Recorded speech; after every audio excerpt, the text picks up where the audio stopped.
بسم الله الرحمن الرحيم يا أيها المزمل قم الليل إلا قليلا نصفه أو انقص منه قليلا أو زد عليه ورتل القرآن ترتيلا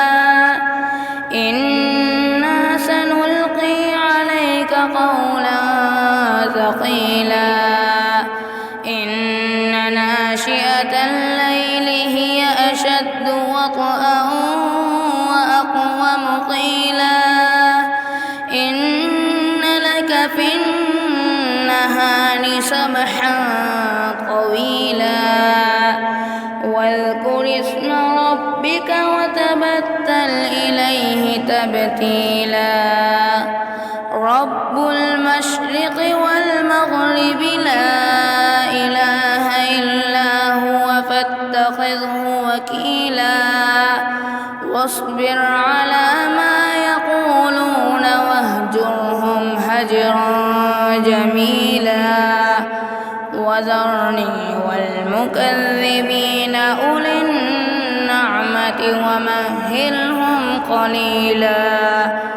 إن لدينا كالا وجحيما وطعاما ذا غصة وعذابا أليما يوم ترجف الأرض والجبال وكانت الجبال كثيبا مهيلا إنا أرسلنا إليكم رسولا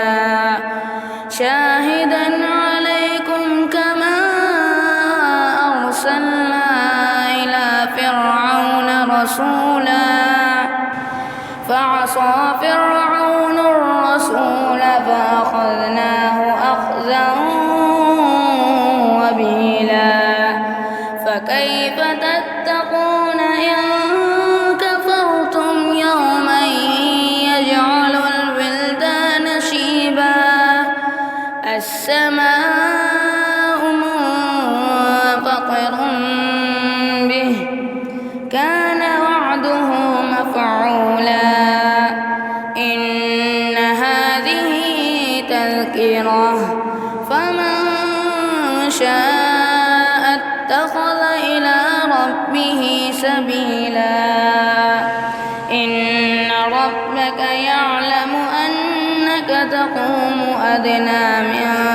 ثلثي الليل إن ربك يعلم أنك تقوم أدنى من ثلثي الليل ونصفه وثلثه وطائفة من الذين معك والله يقدر الليل والنهار علم أن لن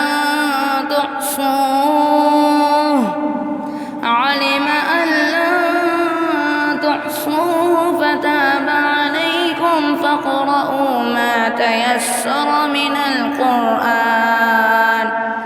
علم أن سيكون منكم مرضى وآخرون يضربون في الأرض يبتغون من فضل الله وآخرون يقاتلون في سبيل الله فاقرؤوا ما تيسر منه وأقيموا الصلاة وآتوا الزكاة وأقرضوا الله قرضا حسنا وما تقدموا لأنفسكم من خير تجدوه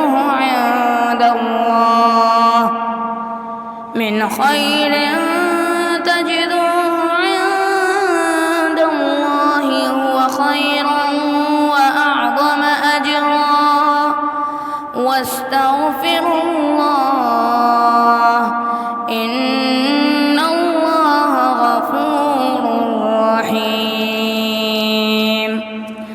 صدق الله العظيم.